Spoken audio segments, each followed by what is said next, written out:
Dernière balle pour tout le monde.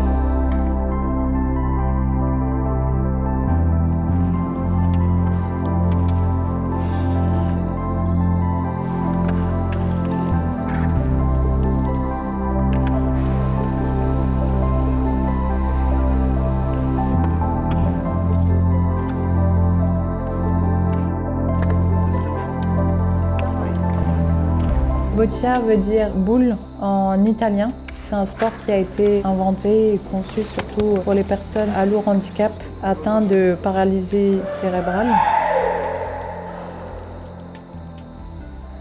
On bloque, on défend et on n'attaque surtout pas parce que 4 points d'avance, ça se remonte encore. Il faut qu'on fasse attention jusqu'à la fin. En France, la commission Boccia a été créée en 2007 et à ce jour, il y a à peu près 3000 licenciés. Moi, c'est Sonia Ekel. J'ai 31 ans et je vais représenter l'équipe de France de Boccia aux Jeux paralympiques de Tokyo.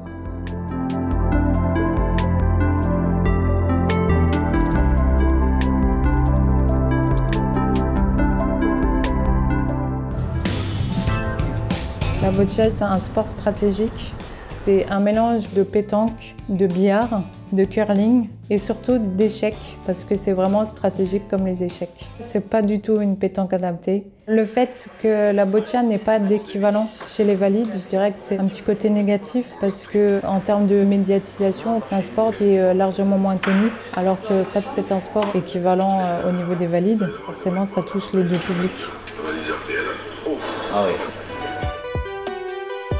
Dans un jeu de boccia, il y a 13 balles en tout, une balle blanche, 6 balles rouges et 6 balles bleues. L'objectif de la boccia, c'est de se rapprocher le plus possible du jack, qui est la balle blanche. Le terrain mesure 6 mètres de large sur 10 mètres de long. Les zones sur lesquelles on joue font 1 mètre de large et 2,50 m de long. Les manches sont chronométrées. Du coup, on a 6 minutes par équipe pour jouer nos 6 balles. Il existe différents types de balles, des balles molles et très molles pour du jeu prêt et des balles moyennes et des balles dures pour du jeu long ou soit pour dégommer.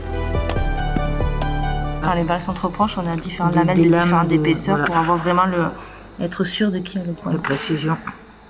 Et des fois, on peut même le faire avec une lumière.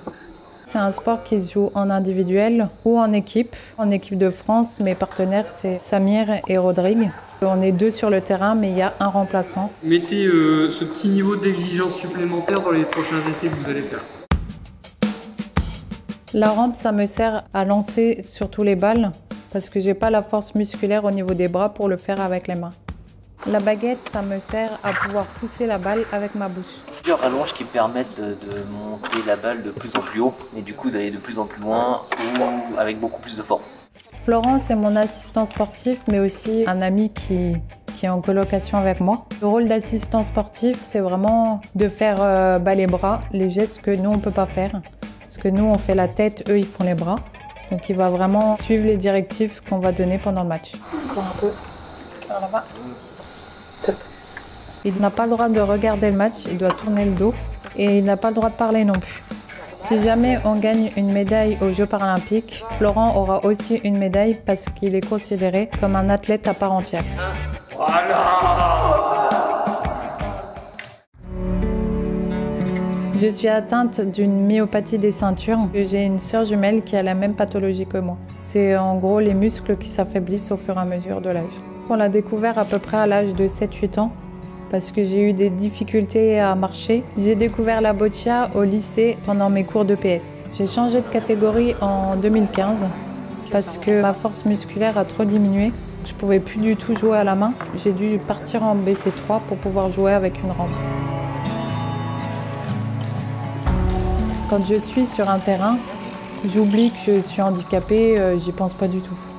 La boccia me procure aussi une grande fierté, montrer aux personnes valides que même en étant en situation de handicap lourd, on peut aussi faire du sport et surtout faire les Jeux paralympiques.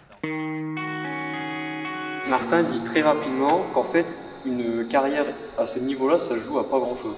Ses performances, pour lui, elles tiennent à ça. À chaque fois, il s'est donné comme si c'était la dernière fois qu'il pouvait le faire. On s'est qualifié pour les Jeux paralympiques grâce à notre titre de champion d'Europe en 2019. C'est une satisfaction de s'être qualifié étant donné que la France n'a jamais été aux Jeux paralympiques en boccia. J'ai pas l'impression encore. Je te dirais peut-être pas ça dans quelques mois, mais pour le moment, j'ai hâte d'y être. Le report des Jeux a été un peu compliqué au début puisqu'on était sur une bonne lancée. Pendant le confinement, j'ai pu m'entraîner un petit peu chez moi, dans mon salon, mais c'est vrai que j'ai pas des grandes distances, donc on a dû s'adapter.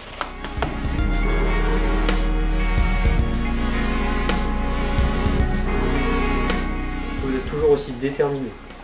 Oui. Ok. Non. Déterminé pour la France. Les jeux de société, ça peut aider pour une bonne cohésion parce que c'est toujours un petit moment sympa où on rigole bien tous ensemble. Avec Florent, on est très jeux de société. En général, c'est nous qui amenons le jeu pendant le stage. On valide A. Ouais. Ma vie sans la boccia, je dirais qu'elle serait un peu monotone. Je m'ennuierais peut-être un petit peu parce qu'il n'y aurait pas les entraînements, mais aussi le côté social parce que je rencontrerais beaucoup moins de gens que dans la vie de tous les jours.